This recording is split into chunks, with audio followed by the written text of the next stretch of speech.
बहुत ध्यान से सुनना।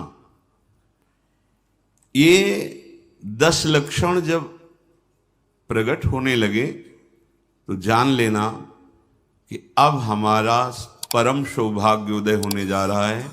बस हम भगवत साक्षात्कार के नजदीक हैं। जब तक इन 10 लक्षणों में कमी दिखाई दे तो संभालो इन 10 लक्षणों को अपने जीवन में पक्का। इन 10 का पूर्ण होना मतलब भगवत साक्षात्कार होना। धृति क्षमा दमोस्तेयम शौचमिंद्री निग्रह धीर विद्या सत्यमक्रोधो दशकम धर्म लक्षणम। धृति सबसे पहला है। धृति किसी भी प्रकार का संकट, अपमान, विपरीतता, प्रतिकूलता, दुख आ जाए, पर जो हमने भगवत प्राप्ति का लक्ष्य लिया है, चाहे गृहस्थ हो या विरक्त हो, भगवत प्राप्ति का लक्ष्य लिया है, अब वो नहीं छूट सकता, चाहे कुछ भी हो जाए। पहला लक्षण स्वीकृति इसीलिए कहा है। बहुत जोर की बात है। खुली वस्तु रखी है, बिगड़ी जन्म अनेक की अब वहीं सुधरे आज हो ही राम को। यह स्वीकृति बहुत बड़ी बात है। अपने लोग देहाभिमानी हैं तो क्रियाओं पर संतोष करते हैं, क्रियाओं पर विश्वास कर लेते हैं कि मैं ये कर रहा हूं, इसके फलस्वरूप ऐसा मिलेगा। लेकिन उस सब करने का फल होता है होना, और वो सत्संग से प्राप्त हो जाता है एक क्षण में। इसीलिए स्वर्ग सुख, मोक्ष सुख, फिर मर्त्यलोक के सुख की बात क्या, सत्संग के समान नहीं रखा गया। तात स्वर्ग अपवर्ग सुख धरी तुला एक अंग, तूलन ताहि सकल मिली जो सुख लव सत्संग। स्वीकृति बहुत जोर की बात है। पहला है धृति। धृति माने किसी भी प्रकार का कोई भी अपमान, तिरस्कार, निंदा, परिस्थिति, विपरीतता आपके मार्ग में आवे पर आपकी स्वीकृति पे अंतर नहीं होना चाहिए। इसे धृति कहते हैं। धृति ये बहुत आवश्यक है भगवत मार्ग के पथिक को। जो स्वीकृति की हुई है उस पे कोई विक्षेप नहीं पड़ना चाहिए। जो होना सो हो जाए, स्वीकृति नहीं बदलनी चाहिए। बस तुम्हारा ये था माम प्रपद्यन्ते तास तथे भजाम्य हम। कोई भी परिस्थिति, कोई भी विपरीतता, कोई भी अपमान हमारी स्वीकृति में अंतर नहीं डाल सकता। मृत्यु स्वीकार करना अच्छा है, पर स्वीकृति पे अंतर नहीं आना चाहिए। वही स्वीकृति भगवत प्राप्ति करा देगी। गोस्वामी जी बाद में सब बातें कह रहे, पहले कह रहे बिगड़ी जन्म अनेक की अब वहीं सुधरे आज। हमारी धृति इतनी कमजोर है कि प्रतिकूलता के आभास मात्र में हम छोड़ देते हैं। प्रतिकूलता तो है ही नहीं, प्रतिकूलता के आभास, शायद प्रतिकूलता आ जाए, इससे हम भाग पड़ते हैं। ये कायरों का मार्ग नहीं है भगवत प्राप्ति। अज्ञान को छोड़िए। क्या तुम प्रभु को छोड़ दोगे तो दुखों से बच जाओगे क्या? जो कछ लिखा लिलाट दुख सुख देह संग, भुगते गो जहां जाएगो या सिद्धांत अभंग। या सिद्धांत अभंग तजत क्यों धीरज प्राणी। यही धृति। तजत क्यों धीरज प्राणी, वृंदावन परिहरे प्रिया प्रीतम रजधानी।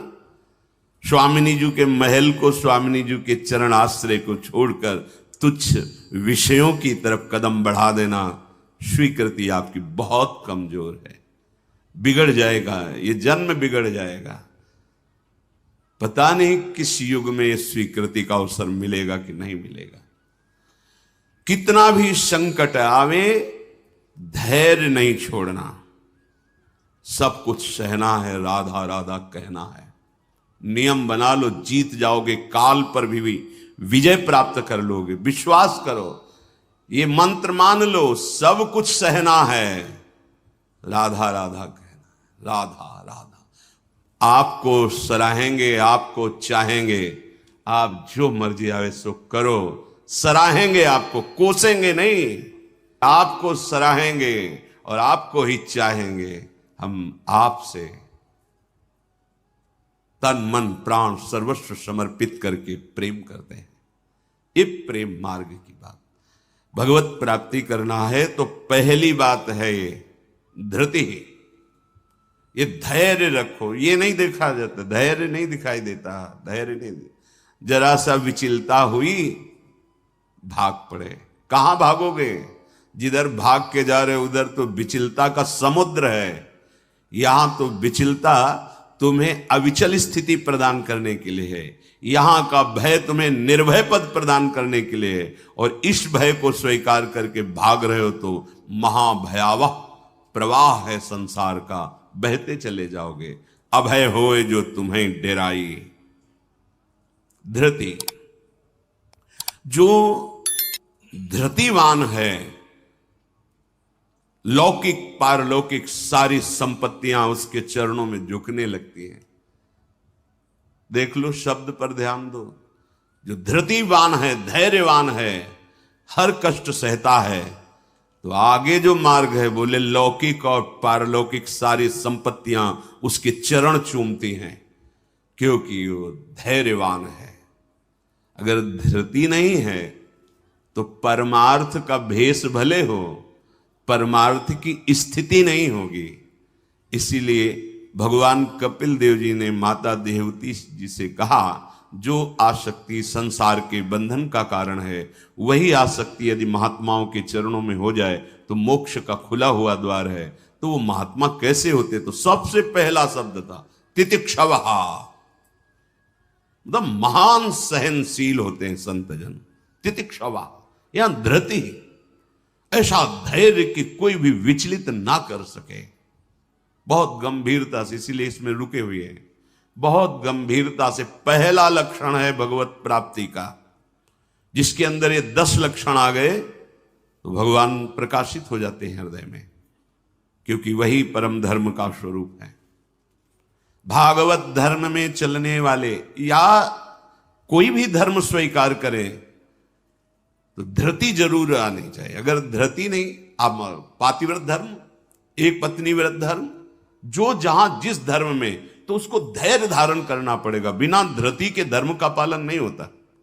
फिर ये तो परम धर्म, महाभागवत धर्म, प्रेम धर्म, इसमें तो कष्टों की परवाह करे तो योद्धा कैसा। अगर अनुकूलता, प्रशंसा, मान और सुख की चाह है तो परमार्थ का पथिक कैसा। अभी भ्रम में है वो। किसकी अनुकूलता? किसकी अनुकूलता? शरीर की। चाहे जितना अनुकूलता देते रहो, ये नष्ट होगा। इसकी अनुकूलता नहीं। श्री कृष्ण अनुकूल लेन, श्री कृष्ण की अनुकूलता को देखो कि हमारे शरीर, मन, वाणी, चेष्टा प्रभु के अनुकूल हो। उसके लिए तुम धैर्यवान बनो। चाहे जितनी निंदा हो, अपमान हो, तिरस्कार हो, संकट आवे, विपत्ति आवे, परवाह नहीं। तो हर विपत्ति संपत्ति बन जाएगी। देख लेना, लिखा है कि जो धैर्यवान होकर परमार्थ में चलता है तो लौकिक और पारलौकिक सिद्धियां और सफलता उसके चरणों में आ जाती है। श्री राधा किंकरीणाम लुठति चरण यो रद्भुता सिद्ध कोटि, करोड़ों प्रकार के वैभव सिद्धियां उसके चरण दास्ता में आ जाती, हाथ जोड़े खड़ी रहती है जब सेवा की आज्ञा हो। दूसरी बात है, दूसरा लक्षण है क्षमा। अपने साथ कोई बुराई कर रहा है, भगवत प्राप्ति करनी तो संसारिक आदमी इन बातों को समझ भी नहीं सकता, क्योंकि उसका उद्देश्य अंतःकरण धर्म में अहम ममत्व स्थापित करके भोगों को भोगना और उसी में सुखी होना है। अभी अज्ञान है, वो नहीं समझ रहा। ये परमार्थ के पथिक की बात है। क्षमा, ये इसलिए बोला, वो सामने वाला हमको ऐसा बोलता है, हम चुप रहेंगे। कैसे चुप रह सकते हैं? सामने वाला कौन है? अगर तुम संसारी हो तो संसार है, और परमार्थिक हो तो तुम्हारा आराध्य देव है। तुम्हारी वही तत्व दृष्टि होनी चाहिए जिसकी प्राप्ति के लिए निकले हो। कब करोगे? किस जन्म में करोगे? अभी इसी क्षण से अभ्यास शुरू करो। क्षमा, अपने साथ बुराई करने वाले को दंड देने या दिलाने की पूरी शक्ति होने पर भी, दंड देने या दिलाने की आज्ञा करते ही विध्वंस मच जाएगा, ऐसा होने पर भी ना तो शरीर से दंड दे, ना वचन से दंड दे, ना किसी से प्रेरित करके दंड, हम तो नहीं करेंगे पर तुम देखो, तुम हमारे शिष्य हो, हम तो सह गए, तुम्हें नहीं सहना चाहिए, जाओ। तो बात एक ही हो गई, बात एक ही हो गई। आप उसको दंड देना चाहते तो आपके अंदर क्षमा बल नहीं है। करत जे अनशहन निंदक तिनहु पे अनुग्रह, ना इस लोक में तुम्हें दंड मिलेगा और ना परलोक में दंड मिलेगा। मेरे अपमान, मेरे निरादर, मेरी निंदा, मेरे तिरस्कार का तुम्हें कहीं दंड ना मिले। तुम्हारी बुद्धि शुद्ध हो, स्वस्थ रहो और भगवान प्रसन्न हो। ये है परमार्थ के पथिक का हृदय। विचार करो, जो अनशहन करके निंदा कर रहा है, अपमान कर रहा है, तिरस्कार कर रहा है, उसके लिए ठाकुर हरिदास जी के कोड़े पे कोड़े वो बरसा रहे निर्दयी और कह रहे हरि बोल कहता है।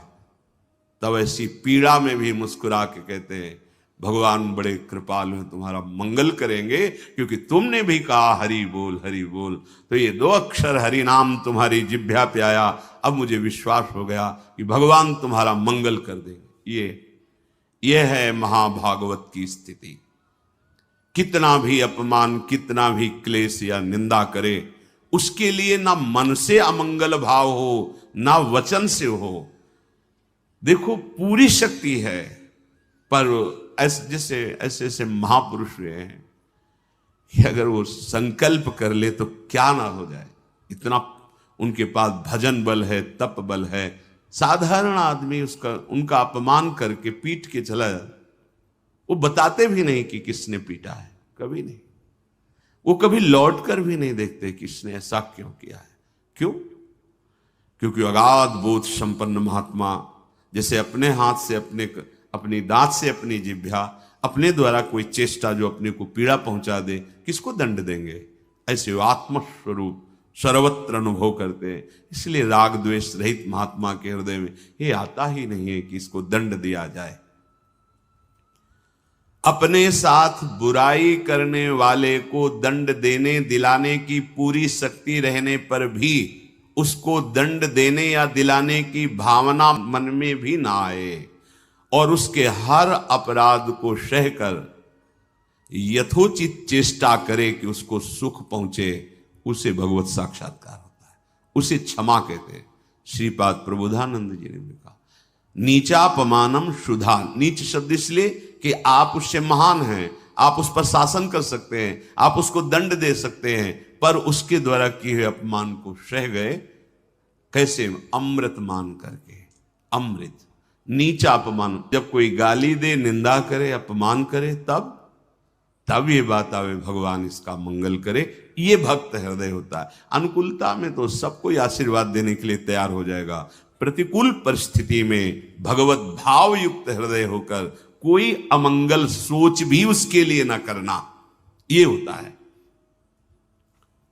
देखो, सर पे प्रहार किया नित्यानंद महाप्रभु के, जो जगाई मधाई के चरित्र में आता। महाप्रभु जब चैतन्य देव ये देखा तो सहन नहीं कर पाए, कैसे महाभागवत के प्रति ऐसा अपराध, क्रोधावेश लोग चरण पकड़ लिए नित्यानंद महाप्रभु ने कि चैतन्य महाप्रभु का प्रभु, ये आपकी विशेष कृपा के पात्र है। नाथ, आपका अवतार दंड देने के लिए नहीं हुआ, आप कृपा कीजिए। ये आप कह दो कि वो तो अवतारी पुरुष हैं, तो हम किनके बच्चे हैं? हम किस मार्ग में चल रहे हैं? हम उन्हीं के तो बच्चे हैं, उन्हीं की तो अंश हैं, उन्हीं की तो शरण में है। वही नाम जो बोल रहे हैं वही तो हमें दे रहे हैं, कोई दूसरा नाम थोड़ी दे रहे। वही कृष्ण नाम दे रहे, वही राधा नाम दे रहे हैं, जिसमें ऐसी अपार सामर्थ्य है। वो तो स्वयं प्रभु हैं, पर हम कौन हैं? उन्हीं प्रभु के तो अंश हैं, उन्हीं प्रभु के बच्चे हैं, उन्हीं के चरण शरण में हैं, उन्हीं के वचनों के अनुसार चले तो वैसी ही कृपा का अनुभव होने लगेगा। क्षमा, पहला धृति, दूसरा क्षमा, तीसरा है दम। दम कहते हैं इंद्रियों को विषयों से हटाकर प्रभु में लगाना। ये भगवत प्राप्ति के लक्षण वाले महापुरुष का जो भाव है। दमन करना। हमारी इंद्रियां बहिर्मुख होकर भोग भोगना चाहती हैं, इनका स्वभाव बन गया है। दुर्वासना मम सदा परिकर्षयन्ति। विषय इतने प्रबल हो रहे हैं कि इंद्रियों को अधीन कर लिए हैं। इंद्रियां इतनी प्रबल हो रही कि मंथन करने वाली प्रमथन स्वभाव वाली मन को अधीन कर लिया है। मन इतना प्रमथन स्वभाव वाला बुद्धि को अधीन कर लिया। अब बुद्धि विषय में सुख मान करके सब छूट दिए हैं, तो इंद्रियां मन विषयों में विचरण कर रहे हैं। जो भगवत प्राप्ति करने की लालसा वाला उपासक है वो दम रूपी सद्गुण से युक्त होता है। दम अर्थात दमन करना, इंद्रियों का दमन करना थोड़ा कठिन है। कामा संजायते क्रोधा, क्रोधा इष्टमति विभ्रमा। जब हमारी कामना बन जाती है कि ये मैं भोग भोगूं और उसमें बाधा पड़ती तो क्रोध आ जाता है। बस ये कामना संकल्प न बनने पावे तो बहुत जल्दी निवृत्त हो जाएंगे। संकल्प बनने का समय हम देते हैं। जब कोई भी इंद्री का विषय आकर्षित होता है तो मन उसको विस्तार से सुख का, भोगा हुआ सुख या सुना हुआ या दृश्य में आया हुआ भोगने की लालसा, और आप अपने भगवत विस्मरण कर दिए और उसमें तन्मय हुए, संकल्प बना, गड़बड़ हो गया। अब परमार्थ से भ्रष्ट कर देगा, आज नहीं तो कल। क्रिया बने ना बने भ्रष्ट कर देगा। संकल्प ही न बनने पाए। संकल्प बनने की छूट कब देते हैं? जिस समय हम ये भूल जाते हैं कि हमारा लक्ष्य भगवत प्राप्ति है। हम भोगों में सुख बुद्धि करके भगवान से विमुख वृत्ति के द्वारा संकल्प बना लेते हैं धैर्य से। जब हमको ये पता है कि इन भोगों में सुख नहीं, सुख तो सुख सिंधु प्रभु के नाम रूप में है, तो संकल्प कैसे बन गया? भगवत विमुखता के कारण संकल्प। वो क्षण भगवत विमुख हुआ, वो समय भगवत विमुख में जा रहा है, इसलिए आपका संकल्प बन रहा है। अगर नाम जप कर रहे हैं आप और आपका लक्ष्य है कि मुझे प्रभु के चरणारविंद की प्राप्ति करनी, तो आप इंद्रियों का दमन स्वाभाविक कर लेंगे। बहुत सरलता सहजता से इंद्रियों का दमन हो जाता है। हमारी स्वीकृति ठीक नहीं है, इसलिए जैसे एक दिन एकांतिक में चर्चा हुई थी, आप वैष्णव हैं, आप भगवत दासत्व के चिन्हों से युक्त हैं, आप भगवत प्राप्ति का मार्ग स्वीकार किए हो, चाहे गृहस्थ हो चाहे विरक्त। अब आपके सामने मांस परोसा जाए, आप खाएंगे? बिल्कुल ना, अंदर से ना बाहर से चेष्टा ही नहीं होगी। क्यों? क्योंकि आपकी स्वीकृति नहीं है। ठीक है, मदिरा ना अंदर से ना बाहर से स्फुरण ही नहीं होगा उसको पाने का। क्यों? आपके अंदर स्वीकृति ही नहीं। लेकिन बेविचार, मैथुन, गंदी बात, क्या आपकी ऐसी स्वीकृति है जैसे मदिरा और मांस के प्रति है तो उसी पंक्ति में, पर आपने इसके लिए स्वीकृति छोड़ दी, आपने इसकी गुंजाइश रख ली। अब आप गिर जाएंगे, आपकी इंद्रियां आपको गिरा देंगे। दूसरे की जरूरत नहीं, आपका मन ही आपको परेशान कर देगा, भ्रष्ट कर देगा। क्या आपकी ऐसी स्वीकृति है? और है तो आप बोलो, आपके सामने मांस परोसा जाए, मदिरा रखी जाए, तो क्या अंदर से स्फुरण होगा? स्फुरण ही नहीं होगा। आप देख लो ना, स्फुरण ही नहीं होगा और आपकी भौं चढ़ जाएगी। आपको पता नहीं आपकी क्या, या तो उठ के चल देंगे, बिल्कुल संभाषण भी नहीं करेंगे। ऐसा ही जो शास्त्र विरुद्ध आचरण है, सबके प्रति क्यों नहीं हो रहा?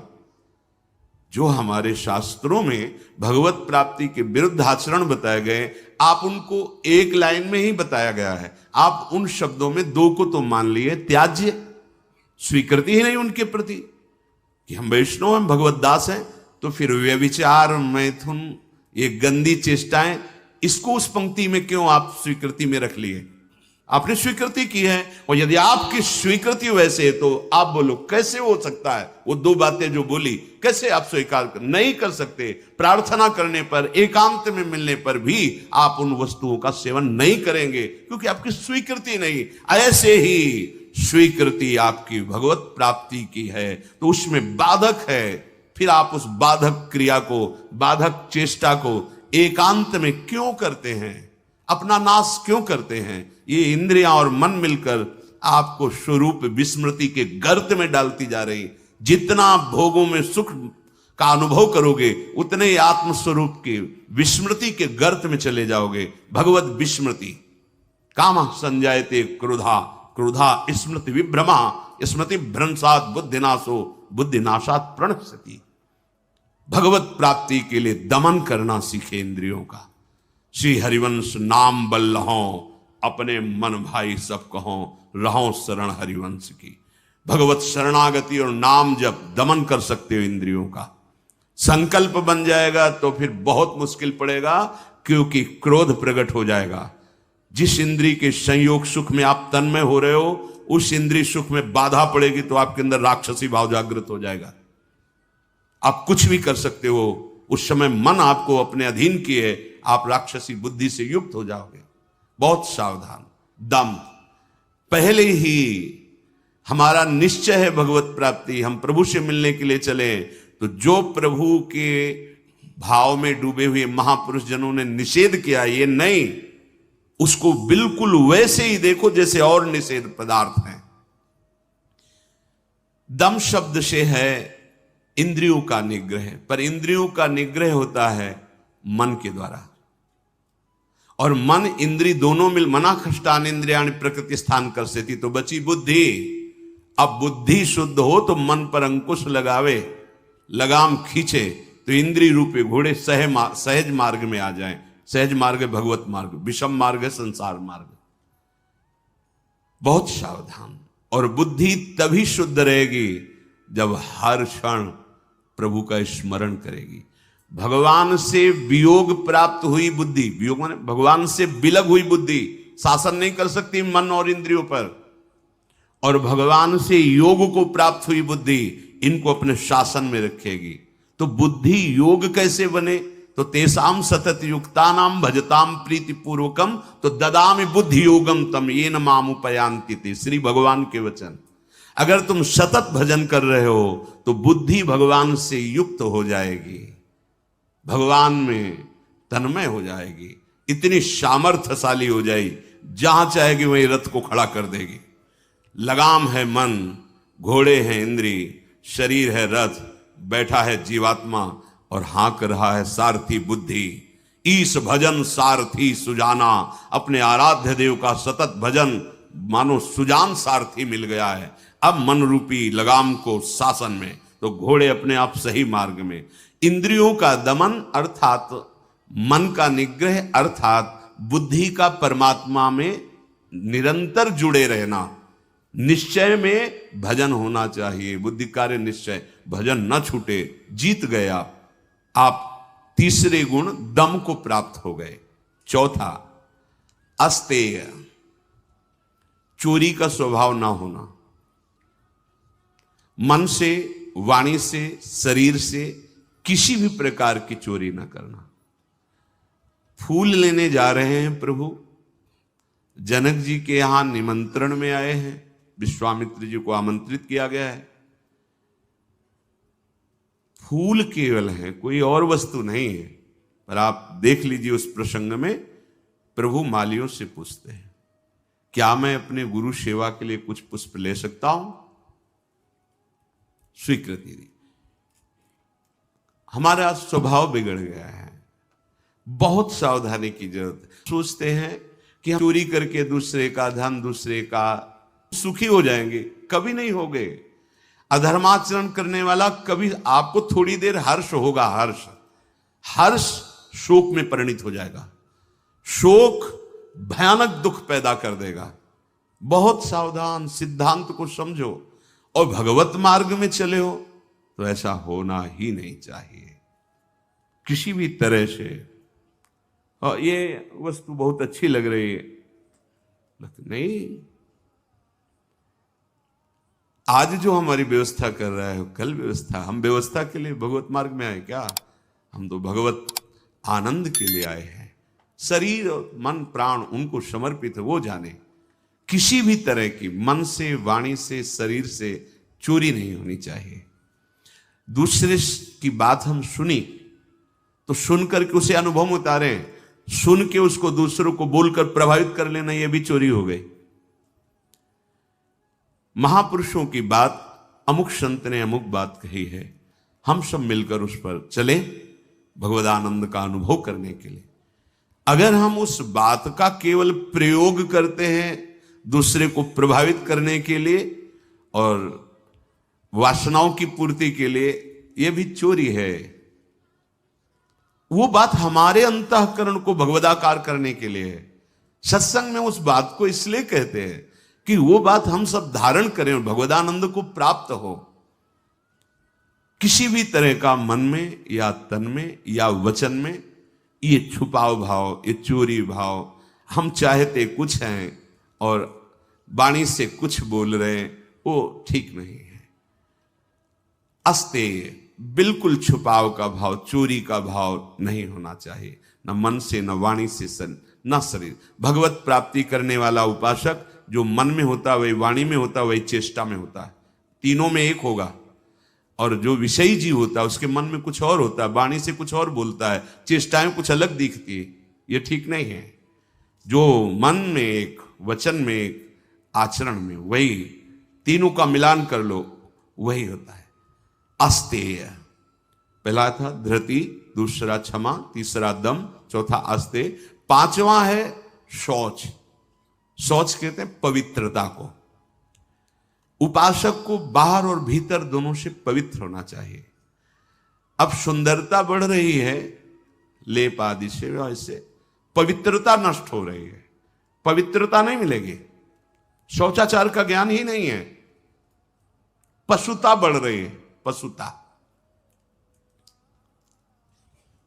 वही जूते पहन करके लघुशंका गए हैं, अवसर लगा तो उसी में शौच हुआ है, और वही जूते पहन करके भोजन पा रहे हैं, तो बुद्धि क्या हुई? पशुता आ गई, राक्षसीपना आ गया। आहार के समय पूज्य भाई जी महाराज और ग्रंथों में और बड़े संतों से बहुत पवित्र विचार होने चाहिए उस समय। खास करके आहार के समय तो आपको बहुत सावधान रहना है, क्योंकि जैसे भाव में आहार पा रहे हो उसी का वो बढ़ावा कर देगा। पवित्र आहार, पवित्र चिंतन करते हुए, इसलिए पहले भगवद अर्पित किया जाता है, एक एक कवल नाम जप करते हुए। बहुत सुंदर 24 घंटे उसका देखना प्रभाव बहुत सुंदर पड़ेगा।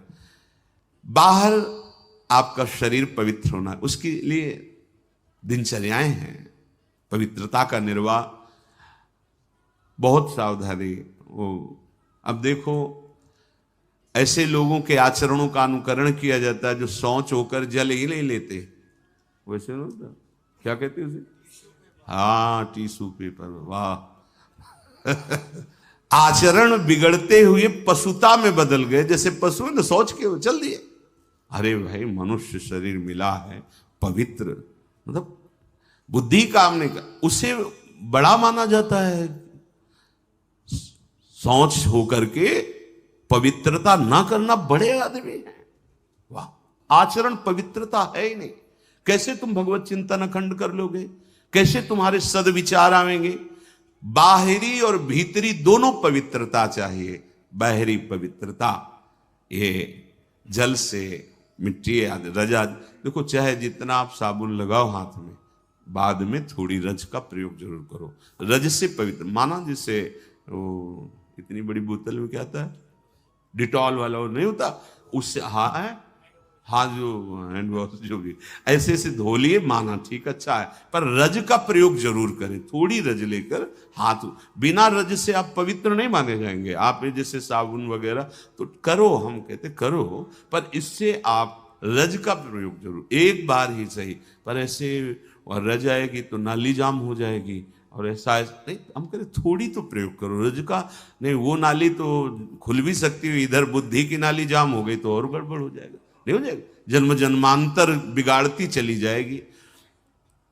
अब कैसे समझावे, मतलब बड़ा समय विचित्र आ रहा है। लघु शंका में बैठना है तो जो सोच की सीट उसी पे बैठना है, किए लघु शंका और निकले उछल दिए। अरे पूरे अपवित्र हो गए, उस पे बैठने के लिए उतना ही वस्त्र धारण करो जितना तुम्हें धोना हो, तभी आप भगवत मार्ग में चलने, तभी आप चल सकते हैं। बुद्धि काम नहीं करेगी। अब जरा सा भी कुछ भी मुख में जाता है तो हमें कई बार समझाना होता है, श्री जी का प्रसाद है, प्रसाद, तब मन मंत्र की तरफ बढ़ता नहीं, एकदम घबरा के मुख में कुछ गया जूठा हुआ तो उसे समझाना पड़ता है, चरणामृत है, श्री जी का प्रसाद है। अभ्यास, हम बातचीत कर रहे हैं और बाथरूम के पादुका में पैर जा रहा हो, बंद मंत्र, नाम चलना प्रारंभ, हमें बाद में ज्ञान होगा, वो पहले हो गया। अभ्यास। अगर आपको कई बार शौच लगती है, आप बाथरूम तो बंद ही होते हैं, उचित वस्त्र धारण कर लो, या जैसा हाथ धो लिए, यहां से हाथ धो लिए, कुल्ला कर लिए, ये जो छिद्र है इनमें जल लगा लिया, कमर से स्नान, चाहे जितनी बार, इतना तो करना है। 2 बार तो सर्वांग आप कर लीजिए, बीमार हैं ऐसा है तो ऐसे कर लीजिए। अगर आप ऐसे पवित्र नहीं रहेंगे तो मंत्र नहीं चलेगा, भजन नहीं होगा। आप खुद देख लीजिए, बाहरी पवित्रता और आंतरिक पवित्रता, छल कपट ये सब अंदर न रखते हुए नाम जब चल रहा है, अंदर पवित्र हो जाएंगे। तो जल, मिट्टी और यथा योग्य जो गुरुजन आदेश करते हैं वैसी दिनचर्या से ये बाह्य शरीर की शुद्धि होती है। राग, द्वेष, दंभ, कपट, वैर, अभिमान, इन विकारों का नाश होने पर अंतःकरण स्वच्छ होता है। ये विकार सब नष्ट हो जाएंगे। सत्संग सुनते रहिए, नाम जप करते रहिए। तो ये शौच अर्थात पवित्रता, बाहरी और भीतरी दोनों आवश्यक है। प्रसाद के सिवा मुख में अगर कुछ भी है, जैसे आप राधा वल्लभ जी गए, किनका मंत्र चलाओ, जल, वो चरणामृत, तो आचमन, जल लेके आचमन करने की जरूरत नहीं। अन्यथा आप जैसे फिर तो अच्छे से कुल्ला करो, आचमन करो, फिर आप मंत्र जप करो, हर समय पवित्र। लघु शंका पहले बराबर कमंडल में जल रखते थे, अब तो कहीं जाना आना ही नहीं तो कमंडल पास रहेगा, उसमें छोटा सा गिलास। अपनी दिनचर्या में आप भगवत प्राप्ति के मार्ग में चले हैं और आप ऐसे ही मन मानी, ऐसा नहीं। हम गुरुजनों को, बड़े महापुरुषों को देखा, पवित्रता का निर्वाह, पवित्रता का निर्वाह नहीं तो फिर सेवा या सुमिरन दोनों में विक्षेप पड़ने लगेगा। मनमानी आचरण मत कीजिए। आपका वस्त्र पवित्र होना चाहिए, पानी से निकाल लीजिए, पवित्र होने। ऐसे मनमानी आचरण करोगे तो भजन में रुचि नहीं होगी। ये भगवत प्राप्ति जिसको होनी उसके लक्षण बताए जा रहे हैं, वो बाहर और भीतर से बहुत पवित्र रहता है। हम किसी को छूने की चेष्टा न करें। कोई छू रहा है हमें, उसमें कोई दोष, हम जा रहे हैं ऐसे छू गया कोई बात, हम किसी को बहुत सावधान। हमारे अंदर मंत्र चल रहा है, हमारे अंदर भजन चल रहा है, अब वो उसकी दिनचर्या क्या है, वो कैसे पवित्रता का निर्वाह करता है। तो अगर वो हमसे ऐसे धक्का लगे तो हम उस अपने को नहीं मान, हम अपनी तरफ से चेष्टा नहीं करते। बिल्कुल भगवत मार्ग में जो भगवत प्राप्ति के लिए बहुत सावधानी की, पवित्रता की आवश्यकता है। फिर है छठा, शब्द, स्पर्श, रूप, रस, गंध, इनका ऐसा प्रभाव है कि खींच लेते हैं। जैसे अभी कोई ध्वनि बजने लगे, आ जाएगा, प्रभाव पड़ा शब्द का। अभी कोई चीख दे, ऐसे शब्द का प्रभाव पड़ा ना, ऐसे रूप का प्रभाव पड़ता है, ऐसे रस का प्रभाव पड़ता है, गंध का प्रभाव पड़ता है, स्पर्श का प्रभाव पड़ता है। इसी प्रभाव को जीत ले जो, बस ये बात समझे। हमारा जो नाम चल रहा है, अब कुछ भी गाए, कुछ भी बजाए, कुछ भी शोरगुल हो, उस पे अंतर नहीं पड़ना चाहिए। हम रूप आशिक हैं प्रियालाल के, आप कोई भी रूप हो, हम स्वादी हैं प्रियालाल के उच्छिष्ट के, अधरामृत के, जो उनका उच्छिष्टामृत भुक्त वही हुआ। इसके अलावा कुछ भी अमृत भी हो तो हमारे लिए, हमारी गंध श्री जी के श्री चरणों में चढ़ी हुई तुलसी, पुष्प, श्रीअंग का इत्र, प्रसाद, माला आदि, बस। इससे क्या होगा, शब्द, स्पर्श, रूप, रस, गंध पर आप विजय प्राप्त कर लेंगे। सनकादि के लिए जैसे आता है कि शब्द, स्पर्श रूप रस गंध पर विजय प्राप्त की हुई महापुरुष के भी घ्राणेन्द्री में जब प्रभु श्री हरि के श्री चरणों की तुलसी की गंध गई तो प्रेम विकल हो गए, ऐसा था। ये जो हमारी इंद्रियां स्पर्श सुख में, देह सुख, स्पर्श सुख में, रूप में, रस में, गंध में, शब्द में हमें भगवत प्राप्ति करनी, इसका हमें परिवर्तन करना होगा। हमें जहां भागवतिक शब्द श्रवणेन्द्रिय में पड़े तो नाच पड़ना चाहिए, प्रापंचिक शब्द तो उदासीन हो जाना चाहिए। भगवत भाव से सबके चरणों में प्रणाम, मेरे प्रभु सब इन रूपों में समाये हुए, ठीक है। ऐसे कोई रूप, और वास्तविक जब आप इतने महान रूप के प्रेमी भाव में चल रहे हैं तो कोई रूप आकर्षण नहीं कर सकता, नहीं कर सकता, है ही नहीं। देवलोक भूलोक रसातल सुनि कवि कुल मत डरिए, सहज माधुरी अंग अंग की कई कासो पट तरिए। कौन सा रूप, कोई भी रूप ऐसा नहीं कि चित्त में क्षोभ पैदा कर दे। कई बार विनोद में कहा है कि जैसे मकान में आग लग जाए तो कैसा दिखाई देता है, ऐसे ही जो रूप आशिक प्रभु के होते हैं, कहीं भी कोई भी रूप बहुत सुंदर वो नहीं। जितना सौंदर्य यहां से ब्रह्मलोक तक है, हमारे प्रभु के सौंदर्य सिंधु के बिंदु के एक सीकर से है। कोटि काम मूर्छित हो जाए ऐसे तो लालजू महाराज हैं। एक काम पूरे त्रिभुवन में तांडव मचाए हुए है। करोड़ काम जिनकी मंद मुस्कान से मूर्छित हो जाए, वैसी जो लालजू की रूप लावण्य महिमा है, वो लालजू हमारी लाडली जू, निर्तन भ्रकुटी, बदन अंबुज मृदु, सरस हास, मधु बोलन तो अति आसक्त लाल। तो अब ऐसे रूप के आशिक, ऐसे रूप की चाह करने वाले किसी रूप में वो प्रभावित हो जाएंगे। ये जो छठवां है इंद्रिय निग्रह, अर्थात शब्द स्पर्श रूप रस गंध, ये जो इंद्रिय के ज्ञानेन्द्रिय के 5 विषय हैं, इन किसी विषयों को भी भगवद विमुख होकर स्वीकार न करें। प्रभु से अर्पित है, जैसे विशेष विशेष गंध हैं, पर अगर प्रभु को अर्पित नहीं तो हमारी घ्राणेन्द्रिय उसे वो आ रही पर उसका महत्व नहीं है। और प्रभु में अर्पित है, हमारी प्रियाजू के श्री चरणों में चढ़ा हुआ है, ये पुष्प है, ये इत्र है, ये माला उनके श्रीअंग, अहो भाग्य, बार बार वो जीत जाएगा। फिर उसके घ्राणेन्द्रिय को लुभायमान नहीं कर सकता। श्रवणेन्द्रिय यदि प्रभु के जस को सुनने के लिए बावरों सो रस में फिरे, खोजत नेह की बात, तो विश्व का कोई भी शब्द उसे आकर्षित नहीं कर पाएगा। और रसेंद्रिय यदि प्रभु का केवल उच्छिष्ट भोगती है, वाकेंद्रिय केवल प्रभु के जस में है, आप जीत गए शब्द स्पर्श रूप रस गंध। बहुत सुंदर बात है, हम यहीं फंस जाते हैं। देखो, एकांत में आप कौन सा शब्द सुनते हैं, बिल्कुल खुली बात है।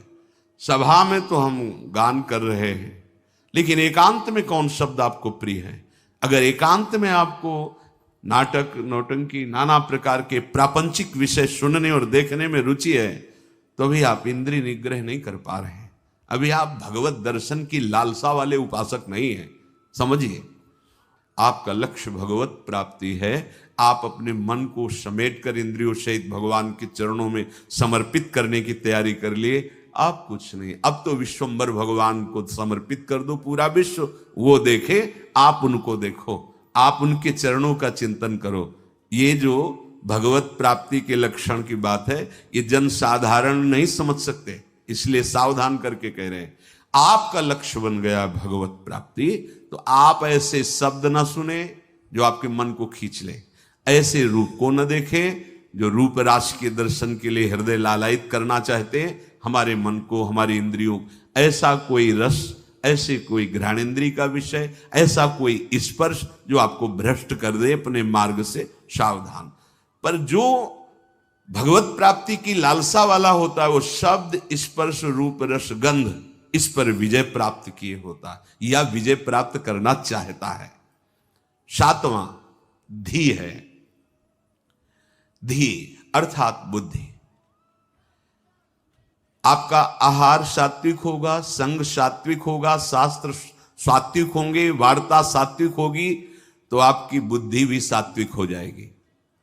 जो रोज सत्संग सुनता है, सत शास्त्रों का अध्ययन करता है और प्रभु का नाम जप करता है और विचारवान है, विचारवान, वो बुद्धि भगवत प्राप्ति की योग्य हो जाती है। ध्यान दीजिए, जो रोज सत्संग सुनता है, सत शास्त्रों का स्वाध्याय करता है, भगवत भजन अर्थात नाम जप करता है और विचारवान है, कोई भी चेष्टा, कोई भी क्रिया बिना विचारे नहीं, विचार बिना विचारे जे करें चे पाछे पछताएं। हमें विचार करना है। ये जो हम सोच रहे हैं, जो हम करने जा रहे हैं, शास्त्र सम्मत है? नहीं, तो फिर नहीं। जिसमें निरंतर प्रभु में मन लगाने के सहयोग हो, ऐसा बुद्धि निश्चय करने वाली, वो भगवत प्राप्ति की योग्य हो जाती है। हमें वही सुनना है, वही देखना है, वही बोलना है, वही चेष्टा करनी, जिससे हमारा भजन बढ़े, भजन सुरक्षित रहे, भजन पच जाए। ये सारा क्षेत्र बुद्धि का है। बुद्धि में विवेक है, वो बढ़ाएगी भजन, बचाएगी और पचा लेगी। जैसे भजन का भी अपच होता है, मैं इतना इतना, तो आगे दिखाएगी, देखो वो महापुरुष, इतना भजन, इतने दैन्य, धिक्कार है हमारे जीवन को, अभी उतना तो है नहीं, आम ऊपर से आ रहा है, वो दबाती रहेगी, तो भजन पचता रहेगा। कौन सी बुद्धि? जो रोज सत्संग सुनती है, शास्त्र स्वाध्याय, नाम जप और विचारवान है, ऐसी बुद्धि भगवत प्राप्ति की योग्य हो, अर्थात निश्चय। अगर बुद्धि विषयों में लगी हुई है, धन संपत्ति मान को श्रेष्ठ मानती है, तो ये निश्चय ही नहीं कर पाएगी कि परमात्मा प्राप्ति करना है। भोगेश्वर प्रसक्ता नाम तया प्रहत चेतसाम व्यवसायत्मिका बुद्धि समाधौ न विधीयते। आठवां है विद्या। जैसे प्रश्न आता है कि जब भजन मार्ग में चलना है तो पढ़ना लिखना सब व्यर्थ ही है, क्यों पढ़े लिखे? क्योंकि आजकल ऐसी विद्या पढ़ाई जाती है, ऐसी पढ़ाई जाती है। हम उस विषय पे नहीं जाते, हम ये जाते हैं कि यदि आपको अक्षर मात्रा इनका सब ज्ञान नहीं है, तो आपको हो सकता है कि सत्संग सबके सौभाग्य में तो नहीं है ना, तो आप ऐसे गीता पुरुष या बहुत जगह से महापुरुषों की वाणियां हैं, अगर आपको अक्षर मात्रा का ज्ञान नहीं तो आप कैसे पढ़ पाएंगे? अगर आपको ये लौकिक विद्या जो काखा गगा है, इसमें ब्रह्म विराजमान है। कई बार ये वार्ता हुई कि जैसे भगवान कण कण में विराजमान है, ऐसे हर अक्षर में विराजमान है। आ ब्रह्म का स्वरूप माना गया है। का, खा, गा, घा, आ निकलता है ना, ज्ञा तक निकलता है। आप जो विद्या पढ़ रहे हैं साक्षात ब्रह्म स्वरूप है। जो आप जानकारी ले रहे हैं, उस सृष्टि की जो ले रहे हैं, वो ब्रह्म स्वरूप है। उसे आप भजन से अलग मत मानिए, ध्यान देकर पढ़िए। हाँ, अब पढ़ लिख करके उद्दंडता करना, कपट करना, हिंसा करना, चोरी करना, तो होगा कि क्या हुआ तुम्हारी पढ़ाई से? आप विद्या से, जैसे विद्या विनयम ददाति, विनम्र होता है, गंभीर होता है, बुद्धि उसकी निर्णायक होती है, प्रवीण होती है। पर यदि भ्रष्ट आचरण करोगे तो वही विद्या अविद्या का रूप धारण कर लेगी। तो विद्या निषेध नहीं है, अविद्या निषेध है। आप खूब अच्छे से पढ़िए, आप खूब पदाधिकारी बनिए, समाज की सेवा करिए, आप जानकारी लीजिए, ये जगत भगवत स्वरूप है। अगर आप अभी से प्रमाद कर लिए तो भजन में स्थिति है नहीं। हम देखते हैं जो बच्चे पढ़े लिखे हैं ना, तो एक बार समझा दो तो कदम सोच समझ के रखते हैं। हाँ, हम ये कहते हैं यदि ऐसी रति है कि राधा राधा राधा राधा राधा सत्संग और नाम जप करते हुए आप तो सच्ची मानिए सब शास्त्रों का ज्ञान अपने आप हो जाएगा। पर ऐसा बहुत ही कठिन है, कोई बिरला ऐसा जो ऐसे चल पाए, नहीं तो इसलिए पढ़ना आवश्यक है। विद्या, जब आपके अंदर अक्षर मात्राओं का ज्ञान होता है, उसमें विषय भी रखे जाते हैं। आप संस्कृत पढ़ सकते हैं, आप ये पढ़ सकते हैं, आप ये अलग अलग विषय रखे जाते हैं। जैसे अपने जब पढ़ रहे थे तो एक विज्ञान का विषय था और एक आर्ट का विषय था कॉमर्स का विषय था, नहीं, अलग अलग, कि आप संस्कृत ले सकते हो, आप अंग्रेजी ले सकते, ऐसे कई विद्या। अगर हमको अक्षर मात्रा और ठीक ज्ञान है तो हम वेद का स्वाध्याय कर सकते हैं, आगे हम संस्कृत पढ़ें, हम अपने शास्त्रों को पढ़ सकते हैं। अब ऐसा क्या कि शास्त्र तो आते नहीं, भजन में रुचि नहीं, तो आपके अंदर ज्ञान स्फुरित कैसे होगा? हम उन महात्माओं को देखकर बोला कि का नहीं पढ़े लेकिन एक क्षण भी नहीं नाम छोड़ रहे, तो सारा ज्ञान जागृत हो गया उनको। यही अपने वृंदावन में पूज्य मथुरा दास जी थे, वो खुद कहते थे, ए जी हमने कभी स्कूल का मुंह नहीं देखा, अर्थात कभी स्कूल नहीं गए। ओ 50-50 श्लोक महाभारत के एक साथ बोलते चले जा रहे हैं और फिर नंबर बाय नंबर उसका अर्थ बताते चले जा रहे हैं। ये सब क्या हो रहा है? बड़ा विचित्र है। जब हमारा चित्त प्रभु में जुड़ जाता है तो प्रभु पूर्ण है, तो कोई भी ऐसा ज्ञान नहीं जो उसके अंदर, पर अभी खेलने कूदने की अवस्था में प्रमाद स्थिति के कारण वो आड़ लेते हैं कि हम भजन करेंगे और विद्या नहीं पढ़ते, इसलिए पढ़ना चाहिए। पढ़ो, अब हमारी समझ में आया है कि पढ़ो, अपने को पहले दिनचर्या में लाओ, माता पिता के अधीन रहो, शास्त्र की बातें समझने के लिए विद्या का अध्ययन करो, कोई पद मिलता है तो समाज सेवी बनो, अधर्म का त्याग करते हुए धर्म पे चलने वाला महात्मा ही माना जाता है, चाहे वो गृहस्थ में हो चाहे विरक्त में हो। इसलिए विद्या ही अध्यात्म विद्या की तरफ ले जाती है। आप पढ़े लिखे हो, हमारी बात समझ रहे हो? नहीं समझ नहीं पाओगे। अब पढ़े ही नहीं तो निवृत्ति का अर्थ क्या समझ पाओगे? पढ़े ही नहीं तो प्रवृत्ति का अर्थ क्या समझ पाओगे? उनकी बात जाने दो जिनको लोक परलोक से कोई मतलब नहीं है, बस शुरू है भगवान नाम निरंतर, वो सिद्ध महापुरुष। अब कहां वृत्ति है? स्कूल जाने की रुचि नहीं, विद्या पढ़ने की रुचि नहीं, मोबाइल के पूरे इंजीनियर हैं छोटे छोटे बच्चे। हाँ मतलब अभी इतने बड़े हैं, वो क्या सर्च करना है आपको बोल दो, बस बोलिए आप, वो सर्च किए बैठे। क्योंकि वायुमंडल ऐसा है, वातावरण ऐसा है, चार बच्चे जहां मिले तो बिना सीखे सब आने लगते हैं, उनको कुमार्गगामी प्रवृत्तियां। इसलिए विद्याध्ययन, शास्त्र स्वाध्याय, तभी वो अध्यात्म विद्या की तरफ बढ़ेगा। जिससे यथार्थ ज्ञान प्राप्त होता है उसे ही विद्या कहते हैं। नवा है सत्य। सत्य बोले, सत्य आचरण करे, असत आचरण, शास्त्र विरुद्ध आचरण नहीं। असत वार्ता, सत्य क्या है? भगवान है, सत्य नारायण है, सत्य श्री कृष्ण है। भगवत भाव से चर्चा करना, भगवत भाव से व्यवहार करना, ये सत्य आचरण होता है, ये सत्य वार्ता होती है। जैसा अंतःकरण और इंद्रियों में आपने निश्चय किया है वैसा ही बोलिए। उसमें छल कपट करके बनावटी शब्द दंभ वाले नहीं होने चाहिए।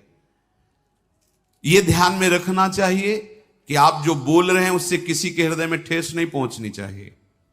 जो बोल रहे हैं उससे दूसरे को लाभ प्राप्त होना चाहिए।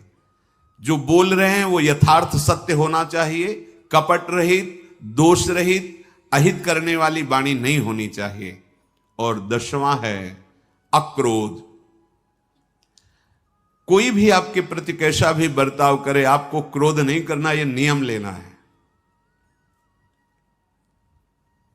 इसमें दूसरा था क्षमा। क्षमा और क्रोध में अंतर है। जो हमारे प्रति अमंगल बर्ताव कर रहा है उसका मंगल हो, कभी अमंगल न हो, यह क्षमा है। अब जो हमें क्रोध दिला रहा है तो हमें नियम लेना कि हमें गुस्सा नहीं करना, वो दिलाएगा। देखो, जब आप परमार्थ पे चलते हो तो आपके अंदर और बाहर दोनों जगह ऐसी परिस्थिति पैदा की जाएगी कि आपको क्रोध आवे, आपके अंदर की वृत्ति बिगड़ेगी। बाहर का ऐसा व्यवहार हो सकता है, आपका साथी, आपका मित्र, आपके पास रहने वाला साधक ही आपसे विपरीत ऐसी चेष्टा, उस समय वो प्रेरित है। आपको देखना है कि इस समय प्रेरित है माया के द्वारा और वो मुझे गुस्सा दिलाने के लिए ऐसा विधान रचा गया, पर मैं गुस्सा नहीं होऊंगा। अगर सह नहीं पाते हो तो मौन हो, भाग जाओ वहां से, मौन हो कि भाग जाओ। वीरता मत दिखाओ। गुस्सा करना वीरता नहीं, सह जाना वीरता है, जैसे सह पाओ। बहुत संतों ने इस पर, जहां कोई आपको गुस्सा की बात दिलाने लगे तो अगर आप ये याद कर लो कि मेरी परीक्षा हो रही, मुझे क्रोध दिलाया जा रहा है, तो आप समझ जाओगे। पर बस यही रहे कि मेरी परीक्षा हो रही, मुझे गुस्सा नहीं करनी, नहीं, सोचते सोचते फिर कड़ुआ वचन निकलने लगेगा, फिर मारपीट भी होने लगेगी। पर सोचो अपने साधुओं के साधक होके एक दूसरे को गाली दे रहे, लड़ रहे, ये कोई साधुता है? ये कोई मार्ग? अक्रोध, क्रोध नहीं करना। नियम लेना पड़ेगा ना कि क्रोध नहीं करना, वो दिलाएंगे क्रोध। बड़े विचित्र विचित्र लीलाएं होती। 100 बार थूका, क्रोध नहीं आया, ऊपर से थूका। तो उन्होंने यही कहा कि आपकी तो बड़ी कृपा हुई जो एक दिन में 100 बार मुझे गंगा स्नान करने को मिला, 100 बार हमें स्नान करने का सौभाग्य मिला। ये हो सकता है हमारे साथ व्यवहार ऐसा हो कि जिससे हमें क्रोध आवे, तो हमें तुरंत सोचना है। तुरंत वही सोच सकता है जो साधक है, ये मेरी परीक्षा आई है, नहीं मुझे गुस्सा नहीं कर, राधा राधा राधा राधा राधा राधा राधा, भैया राधा, बढ़ो आगे बढ़ो, गुस्सा नहीं कर रही। अक्रोध, अपनी कोई बुराई करके, अपना कोई प्रतिकूल व्यवहार करके क्रोध दिलाना चाहता है। आप अक्रोध, आपको गुस्सा नहीं करनी। क्षमा में और अक्रोध में अंतर है। हम गुस्सा नहीं करेंगे, पर क्षमा उसको मंगल मनाएंगे, उसके प्रति कोई प्रतिकूल व्यवहार नहीं होगा और उसका मंगल होगा। मन वचन कर्म से इसको, हमारे प्रति जो अपकार किया, कभी इसको दंड ना मिले, ना भगवान दंड देना या लोक में दंड, उसे क्षमावान कहते हैं। बहुत बड़ा बल है ये साधु का, इसीलिए दूसरे नंबर पे है क्षमा। ये जो क्रोध है वो हमें दिलाने की चेष्टा कर रहा है, हम उसका मंगल भी मनाने वाला विषय नहीं। अब हमें इसमें सावधान रहना, गुस्सा नहीं होना। देख लो, आज नियम लियो लोगे, शाम तक कोई ना कोई ऐसा आपको गुस्सा बाहर से नहीं अंदर से आ जाए। परसों मिला था ना, उसने अब जलने लगे, गुस्सा आने लगी। परसों की बात या वर्षों की बात, मन है वो लाएगा भी। अच्छा ऐसा मतलब, तो हमको क्या समझ रखा है भगवान, मतलब वो मना, गुस्सा रही ना, देखो इतना तो विलंब न करो, तो दंड दो जिसे 4 लोग देखे ना कि वैष्णव अपराध का क्या मतलब होता है। कहां गए? उसी समय अंदर वाली वृत्ति करो, नहीं मुझे गुस्सा नहीं होना, मुझे किसी का मंगल नहीं मनाना, क्योंकि मुझे भगवत प्राप्ति करनी। क्षमा और अक्रोध दोनों में भेद यही है। जो कुछ होता है मन में या बाहरी व्यवहार में, हमको उसे सहना है, क्रोध नहीं करना है। ये जो 10 प्रकार के लक्षण बताए गए, उपासक सावधानी पूर्वक इनको धारण करे। अगर ये लक्षण है तो भगवत प्राप्ति निश्चित है। पुनः पहला है धृति, अर्थात हम ऐसी स्वीकृति में रहें कि कोई भी परिस्थिति हमारी स्वीकृति को न नष्ट कर पावे। हमारा लक्ष्य है निरंतर भजन, हमारी स्वीकृति ऐसी जन्म में भगवत प्राप्ति। दूसरा क्षमा, कोई कितना भी हमारे साथ व्यवहार, हम अंदर से उसका अमंगल नहीं होने, तो आप कहोगे ऐसा कैसे? वहां भगवान बैठे, सच्ची मानना। आपको लगता है वो तो अमंगल करता चला जाएगा, नहीं, तुम्हारी क्षमा सांप से भी बढ़कर उसको शासित करेगी।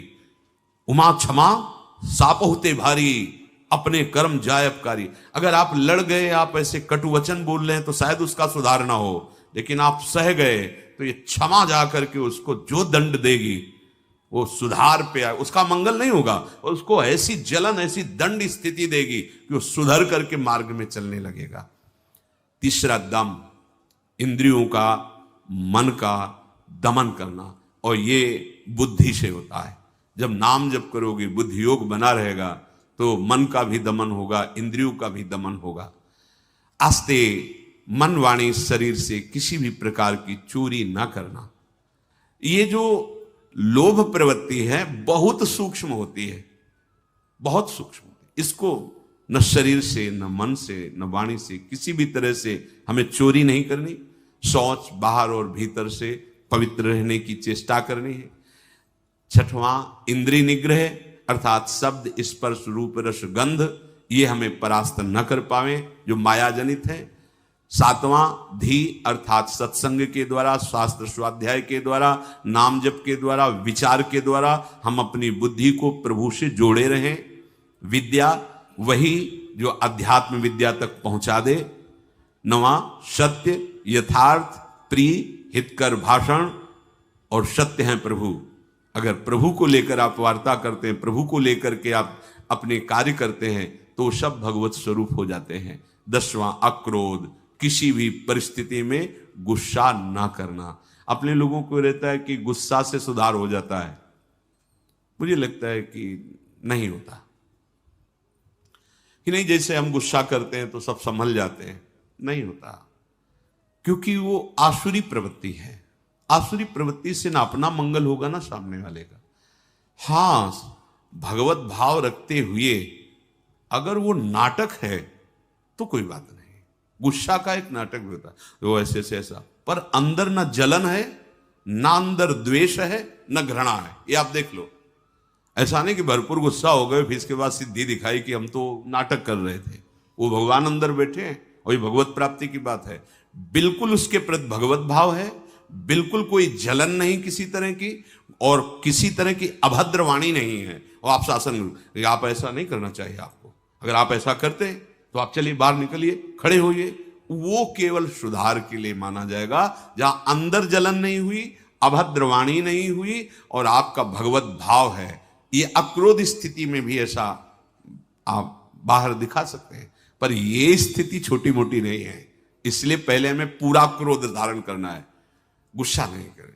हमें लगता है कि अगर हम किसी से प्रेम बर्ताव, तो माना वो अभद्र है, माना उसका दुष्ट स्वभाव है कि दब गया, लेकिन ये हमारा जो सत्य स्वभाव है अक्रोध, ये जब महापुरुष जन जो समभाव में अक्रोध स्थिति में रहते थे तो कहा नहीं जाता कि सिंह और गाय एक घाट में पानी पीते थे।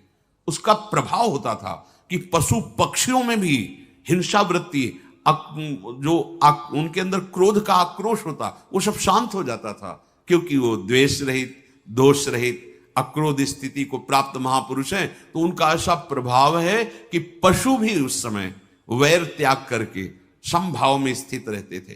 प्रकृति पर उसका प्रभाव पड़ता है। इसलिए ये 10 लक्षण भगवत प्राप्ति के लिए अनिवार्य है। अब आगे जो चर्चा